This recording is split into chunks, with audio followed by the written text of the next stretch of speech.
Guys, bumili na naman ako ng bago kong car cover, yung GT Auto, mga kaibigan. Although pareho sila ng brand, kasi medyo nabibitin ako dito. Tingnan nyo mabuti, oh. Okay naman yung don't get me wrong, napakaganda ng quality. So, ito po ang size nito, YL. Itong in-order ko kasi, YXL. Ang kagandahan kasi nitong car cover ng GT Auto, yung kanyang quality, mga kaibigan, tingnan nyo naman, napakaganda. 3 layers siya. Makapal. Ayan yung layer niya. Ito po yung dumadampi dun sa mismong unit. Hindi magagasgas. At ang maganda nga, may zipper. Ito yun, oh. Tignan mo rito, sa gilid. May zipper dito.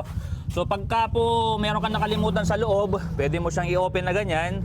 Tapos, pwede kang umenter sa loob kahit na hindi mo natanggalin ng buo yung car cover. So tatanggalin ko lang, mga kaibigan, tapos ikakabit ko. Tingnan natin yung itsura.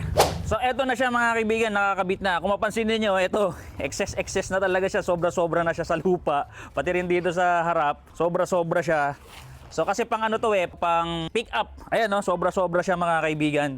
Pati rin dito sa likod, oh. Sobra-sobra pa po talaga siya. So balot na balot po hanggang sa pinaka-flooring. At ito pa yung ibang mga kasama sa loob, Ayan, oh, may tali. Tapos meron na rin kasamang lock.